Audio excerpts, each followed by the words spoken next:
दोस्तों, कल आपने करंट अफेयर में देखा कि आपको पेपर नंबर 7 पार्ट 3 के लिए कुछ कंटेंट आया।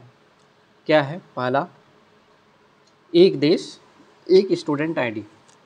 एक देश एक स्टूडेंट आईडी के नाम से one nation one student ID, ये इसके ऊपर कंटेंट आया है। और ये क्या है, इसके ऊपर एक क्वेश्चन ही बना लिख लेना। ये हमारे पेपर नंबर 7 पार्ट 3 में बहुत इंपॉर्टेंट होगा और ये 4 नंबर या 8 नंबर के सवाल भी बन सकते हैं। कंटेंट हमारे पास है, इसको देख के अपनी कॉपी में ज़रूर लिख लेना, बाद में ये ढूंढते मत बैठ जाना। तो आपके कॉपी में क्वेश्चन लिखा होना चाहिए कि one nation one student ID क्या है, इसके बारे में लिखिए। जो भी कंटेंट मैंने आपको दिया है उसको पढ़िए और उसके आंसर को, कंटेंट को लिखिए। सेकंड लिखेंगे अपार, इसके ऊपर क्या बना सकते हैं? हाँ, स्कूल विद्यार्थियों के लिए या स्कूल शिक्षा से जुड़े अपार की अवधारणा क्या है, इसके ऊपर ये क्वेश्चन बना सकते हैं। और इन दोनों के आंसर आपको जितना कंटेंट मिलता है, नंबर ये नहीं देखना है कितने नंबर में लिखना है, सारे कंटेंट जो भी इसमें मिलते हैं आपको लिखना है। और एक दूसरा कंटेंट मैंने आपको दिया कि शिक्षा का अंतर्राष्ट्रीयकरण वाला टॉपिक था, जिसमें क्या होता है, कैम्ब्रिज और बॉस्टन यूनिवर्सिटीज़ के कैंपस हमारे देश में लग रहे हैं। कुछ दिनों पहले एक आर्टिकल आया था जिसमें भारत के जो IITs हैं वो विदेशों में अपने ब्रांचेस खोल रहे हैं। तो इसके ऊपर हमारे न्यू एजुकेशन पॉलिसी जो 2020 आया था उसमें लिखा हुआ था शिक्षा का अंतर्राष्ट्रीयकरण, इंटरनेशनलाइजेशन ऑफ एजुकेशन। इसमें भारत के एजुकेशन जो यूनिवर्सिटीज़ हैं, इसका मतलब यही समझना कि भारत के जो टॉप मोस्ट यूनिवर्सिटीज़ हैं उसका ब्रांच विदेशों में जाके खोलना, और विदेशों के जो बहुत अच्छे ब्रांचेस हैं जैसे MIT है, कैम्ब्रिज है, बॉस्टन है, तो इन सारे यूनिवर्सिटीज़ के कुछ ब्रांच हमारे इंडिया में भी खोलना। तो इस तरीके से हमारे देश से भी जाना और दूसरे देश से भी आना, तो ये होता है शिक्षा का अंतर्राष्ट्रीयकरण। तो इसके ऊपर भी आप क्वेश्चन लिख सकते हो कि शिक्षा का न्यू एजुकेशन पॉलिसी 2020 के तहत जो शिक्षा का अंतर्राष्ट्रीयकरण की अवधारणा बताई गई है, ये क्या है और इसके क्या फ़ायदे हो सकते हैं। आपने अगर क्वेश्चन पेपर देखा होगा तो PSC 2023 के मेंस पेपर 7 पार्ट 3 में ये क्वेश्चन 15 नंबर में पूछा गया था और यही क्वेश्चन था कि शिक्षा के अंतर्राष्ट्रीयकरण के बारे में विवेचना करने का। तो आपको कुछ कंटेंट पता होता है तो आप थोड़ा मोड़ा आंसर लिख सकते हैं। तो ये कंटेंट भी आपको मिला है, तो इसके ऊपर भी कुछ कंटेंट को गैदर करने की कोशिश करिए। एक और चीज़ आया है कि PM श्री योजना। PM श्री मतलब प्रधानमंत्री स्कूल फॉर राइजिंग इंडिया। तो ये भी नेशनल न्यू एजुकेशन पॉलिसी 2020 के तहत बनाया गया है। इसमें भी गवर्नमेंट के बहुत एम्बिशियस प्लान है, बहुत अच्छे अच्छे टारगेट हैं।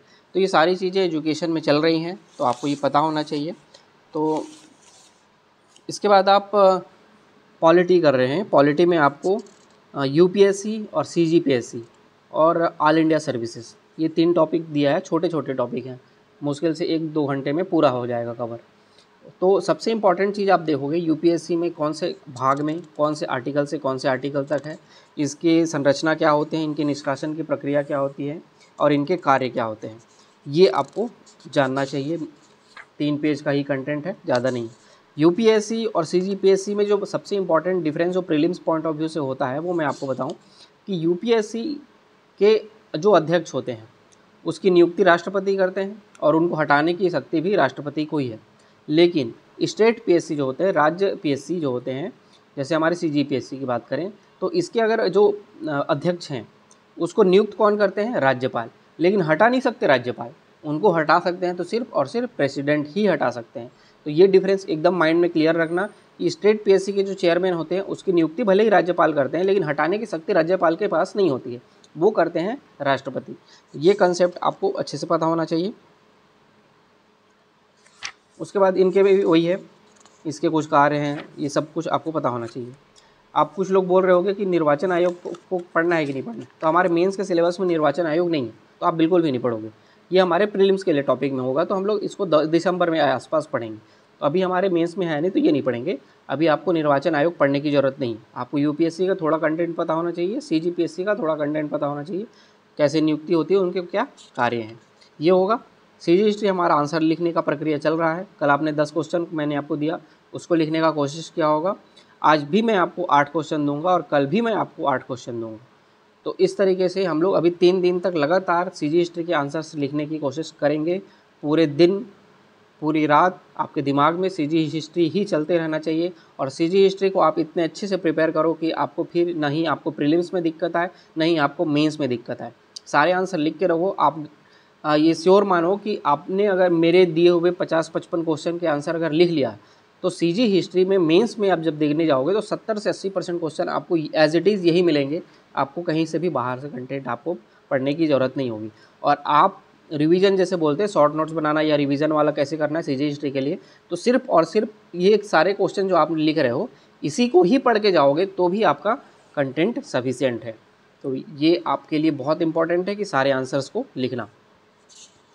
और बाकी चीज़ें पॉलिटी में कर रहे हो, हिंदी में कर रहे हो। हिंदी में क्या कर रहे हैं, पत्र पत्रिका कर रहे हैं। तो पत्र पत्रिका आपको मैंने एक पेज में सब कुछ लिख के दिया था कि, और उसमें मैंने बोला था कि जो न्यू एडिशन की बुक है विनय कुमार पाठक सर की हिंदी वाली, उसमें कुछ नए 7-8 राइटर्स के नाम, पत्र के नाम लिखे हुए हैं। तो आप उसको देख के ऐड ऑन कर लेना उस पेज में। तो आपको मैं आज टेस्ट है तो आज मैं आपको पूछूंगा। तो सबसे पहला आपको क्वेश्चन है कि हिंदी पत्रकारिता दिवस कब मनाया जाता है। हिंदी पत्रकारिता दिवस कब मनाया जाता है। दूसरा क्वेश्चन होगा हिंदी में प्रकाशित भारत का प्रथम समाचार पत्र कौन है, उसके संपादक के नाम लिखिए। प्रजा हितैषी के संपादक कौन है। भारतेंदु हरिश्चंद्र के द्वारा प्रकाशित पत्रिकाओं के नाम लिखिए। अब आप लोग पूछ रहे होंगे कि ये पत्र पत्रिका और संपादक हैं, इसके मुख्य बिंदु हैं, स्थान है, प्रकाशन है, कैसे याद करना है। तो लर्निंग एक स्टेज होता है, एक साथ आप सबको याद नहीं कर सकते। तो सबसे पहले आपको क्या याद करना है, कौन सा पत्र के संपादक कौन है, ये पहला स्टेज है याद करने का। जब ये पत्र के संपादक याद हो जाएंगे तब आप सेकेंड स्टेज में जब याद करने जाओगे कि इस कौन से स्थान से संपादित किया गया है। ये भी अगर याद हो गया तो थर्ड स्टेज में जाओ कि किस ईयर संपादित किया गया है। वो भी इतना रिलेवेंट नहीं है, लेकिन आपकी क्षमता है, करना चाहते हो, मन है, इच्छा है, तो भावनाओं को संतुलित करने की ज़रूरत है तो आप कर सकते हो।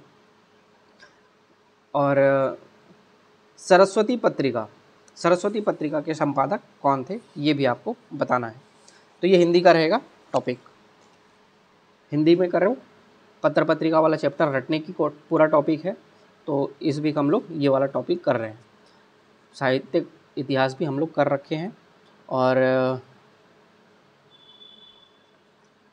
आपने अभी करंट अफेयर में बहुत सारे इश्यूज चल रहे होंगे। कल आपने देखा होगा कि कैसे चाइना के FDI हमारे कंट्री को प्रभावित कर सकते हैं, उसके बारे में भी कंटेंट आया है।